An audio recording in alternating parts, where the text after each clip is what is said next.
so sad that the month of January is over and it's time to swap the Bissell Lift-Off Bagless for something else equally terrible. For those of you who have voted in the poll will confirm. And yeah, it's time to say goodbye to this flawed but surprisingly alright to use machine. See how it's coped, see what state the filter's in, because I haven't looked. And yeah, we'll go for it, and then I'll show you what we're going to use for February.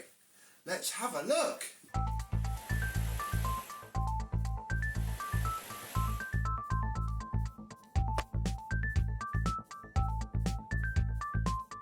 Yes, hello, my vacuum cleaner chums. How are you today? Yeah, this thing has been incredibly surprising. I mean, it's not great, don't get me wrong, but it's a heck of a lot better than I feared it might be. The brush roll, despite it being a little bit worn and, you know, not quite as long as it perhaps was, really grooms the carpet well. And of course you can turn it off and it has really good airflow with its Dyson DC25 motor in it, although it's about the same as the original one.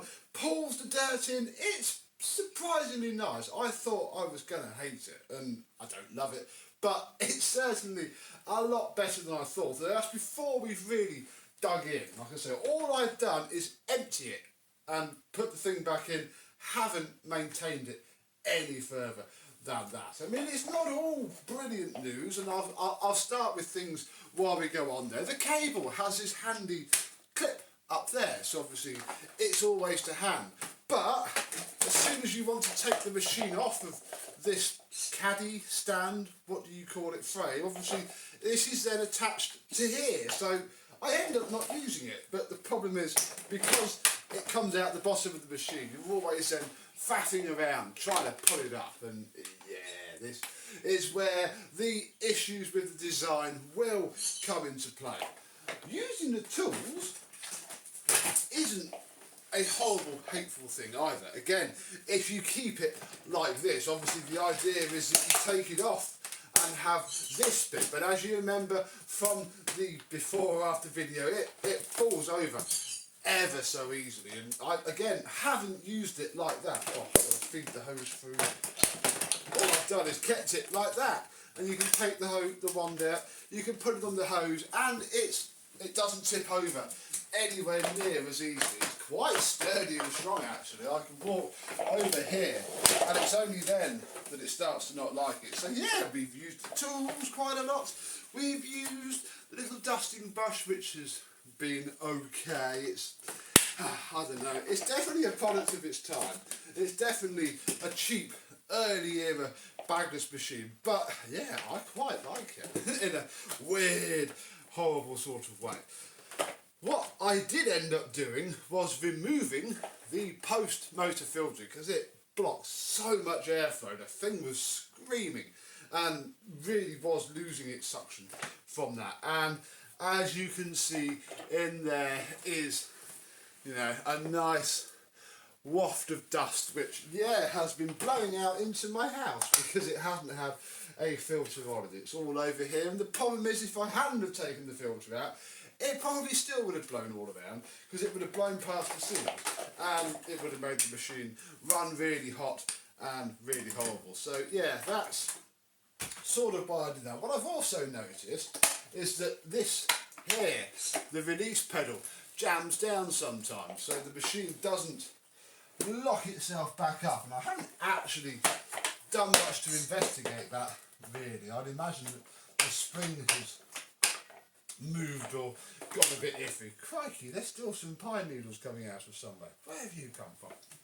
So yeah, probably a little bit of work needed to be done there, but again, that's probably my fault because I had it all apart. And while it's a lot easier to see, we can have a better look at the brush roll. Oh, there is a fair bit of string and hair caught around it, but you know, that's normal. It's now been a month. We can do the maintenance that a vacuum cleaner requires every month, especially one of this vintage. It doesn't have anti-hair wrap, anti-hair cut, or any of the other rubbish that modern vacuums have on them that seem very nice to start with, but soon wear themselves out.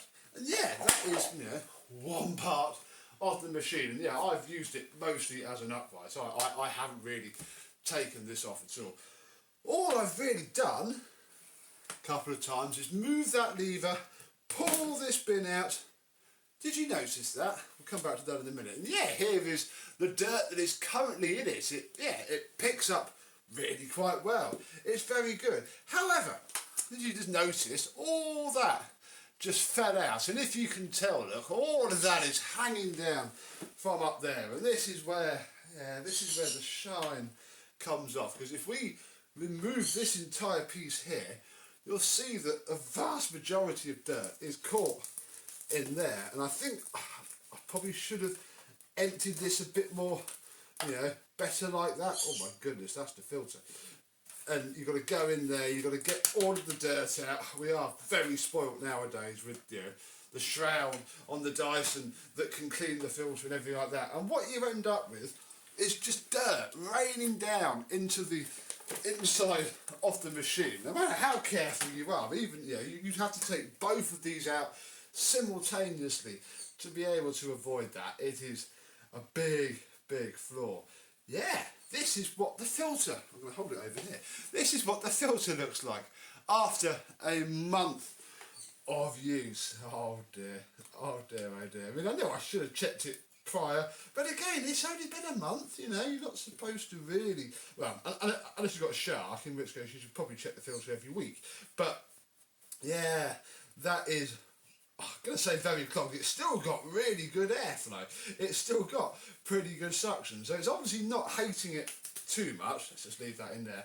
And I guess that's probably what killed a lot of these off. They still had some suction, but that suction was greatly reduced, and eventually they probably would have just burnt themselves out. Added with the fact that, yeah, all of the filth just goes straight through everything. Look, see that there? That is millet. That is just plain bird millet. I know some of my viewers have lovely birds themselves. That is gone straight through the entire system. This is, oh my goodness, yeah, this is the exhaust filter. And it's just gone straight through the entire lot. So, yeah, not a vacuum cleaner I'm going to recommend, but it has been excellent good fun. I have enjoyed using it. It's something that I never really paid attention to when they were new, and I mean, I can tell why. They're not brilliant, but yeah, it's not quite as bad as I thought it would have been. So this is going now, really. If you would like to make me an offer and buy it for not a lot of money, do let me know, because I don't really want to keep it. It's just something that we have experienced. And I'm going to tidy all of this up now, and we're going to look at what we're going to use for the month of February. And the word upgrade isn't what I'm going to use, perhaps more of a sidestep from this sort of technology.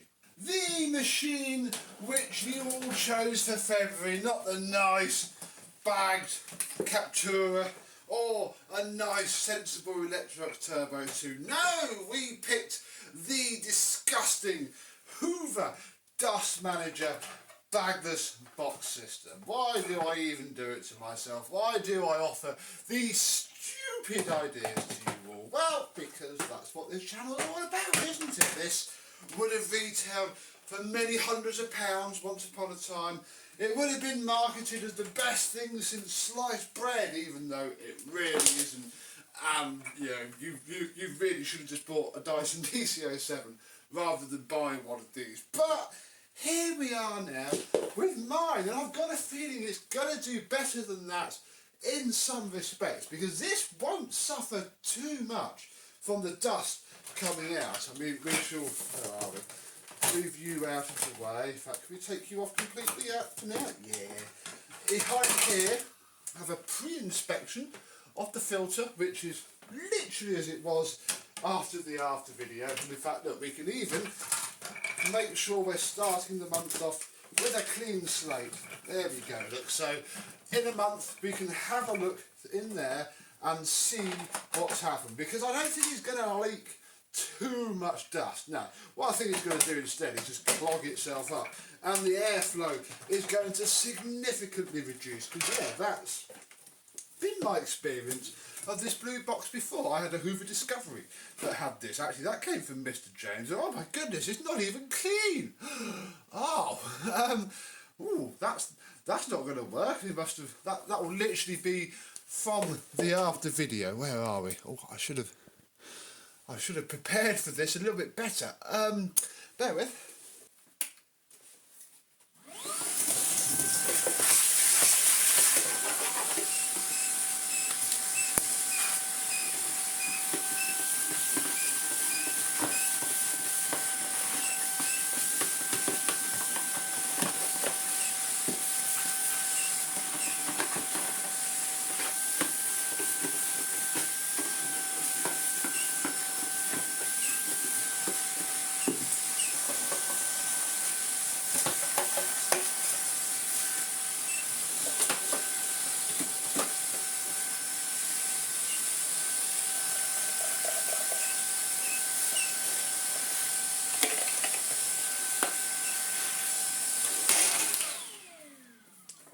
Go. Crikey, maybe I should just scrap this whole 12 vacuums, 12 months and go back to using the Wizard, who is absolutely fantastic. Right, whoops, sorry about that. Yeah, my experience with this bagless box system is it just clogged up and the airflow just dies really. It shouldn't leak too much actual dust.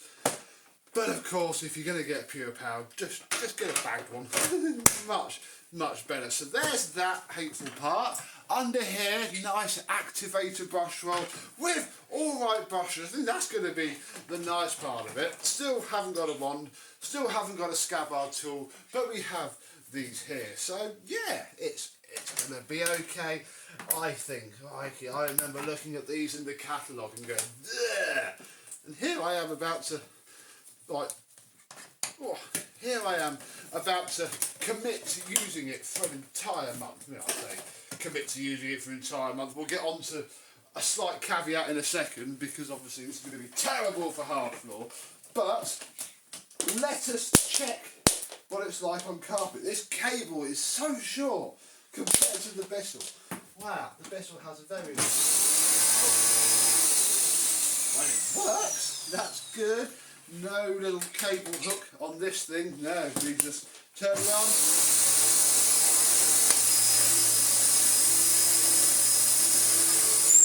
It's really short as well. What it is roll sucking the carpet.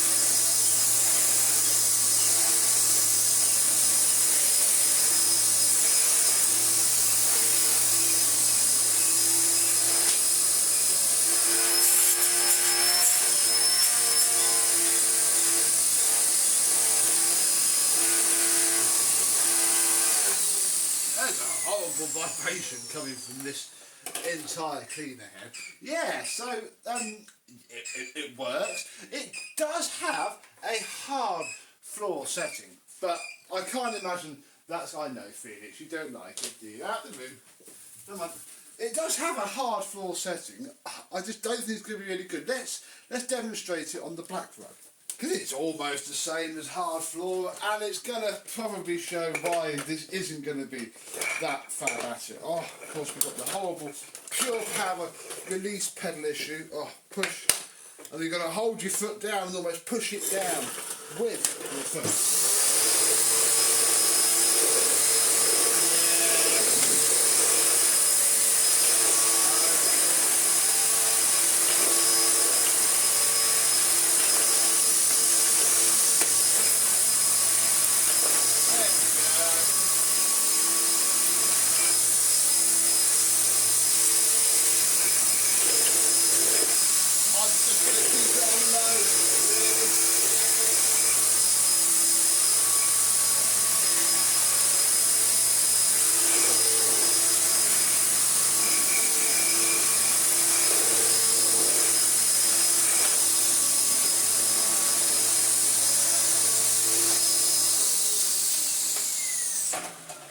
Just feels so mediocre. That's what really surprised me about the Bissell. I was expecting it to be mediocre, but it wasn't. It was really quite aggressive. But we've picked up some dust. Well, that's good with the light above it. and yeah, that is going to be what makes this bagless box clog itself up.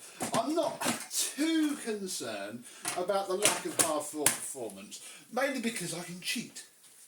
Because it isn't the only machine that I have access to, as you know, and after graciously providing it for our review, the Collado KCV01, I got that wrong in the title, oh, whoopsie daisy, has been providing excellent service. And for the hard floor, this head is really good. That big fluffy bit at the back just stops everything from going back, and it picks up the lot.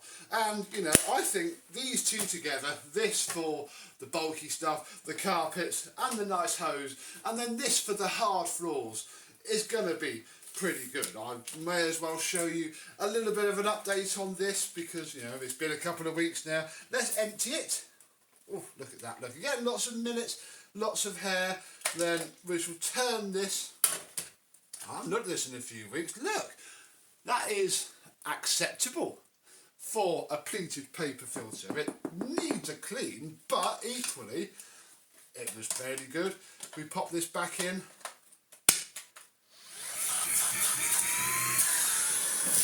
It's alright. It's really quite nice. Let's take that out. I know there's a big spider in here, so I don't really want to put my hands in there and touch the spider corpse.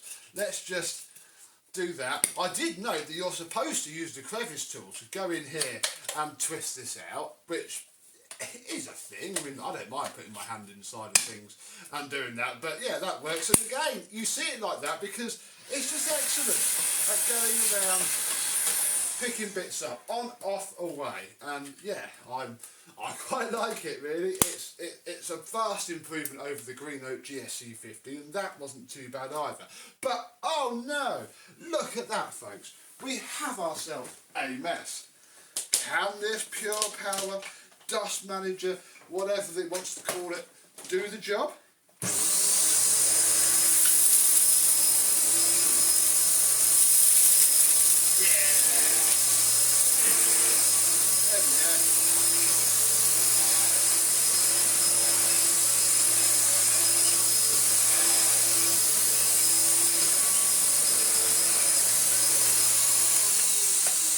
I know Parwaz with his massive mess test, although who knows after this month, should I post this to him? I know his address, we don't even have to tell him it's coming. He could utterly destroy it. But I'm going to try and daily it to start with. It was sold as a really decent bagless vacuum cleaner, although we know it's not. Again, I've never used one. I don't recall the last time I used a bagged Pure Power in anger. I mean, I've used one, but not as a daily. You know, upstairs, this will be quite good. I'm sure I've got a scabbard in the shed. If I could be bothered to go outside in the freezing cold and have a look for it, I would. And who knows, before the month is out, I might. I bet we've just lost a load of airflow now. Again, I haven't got a suction meter, so again, if I send it to Mr. Parwaz, clean it out first, he can do a before and after test.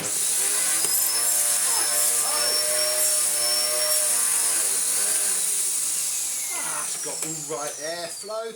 I don't know. It is very gorgeous though. It is bang smack in the era where vacuums had colour. I mean, you know, this has colour, but only in its accents. It's not just grey anymore, steel grey with, you know, a different shade of grey accents. It is blue and see-through, and I like that a lot. So, I don't know, am I stupid for wanting to use this in a house with primarily hard floors?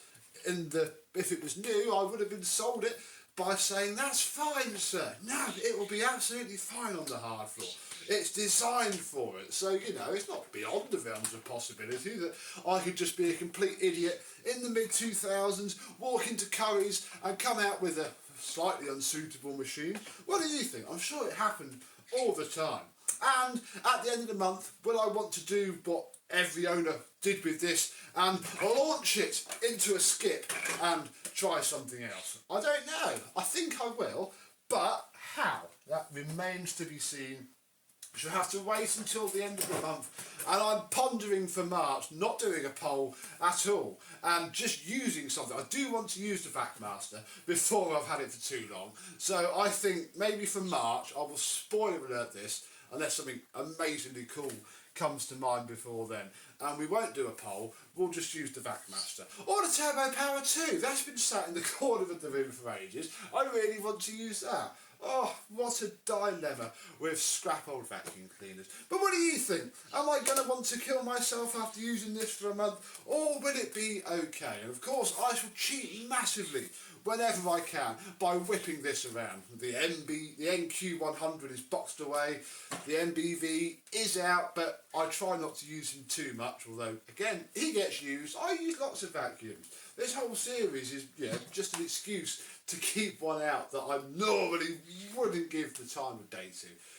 So if you had one of these bagless ones, yes, I know I could put a bag in it and it would be much better, but we're not. We are using the bagless box, what would have once been heralded as the next big thing in vacuum cleaner technology. Such a miss. But until the next time, I and this pathetic Pure Power and this, I can't think of a similarly, cracking Colado, will see you soon. Bye bye.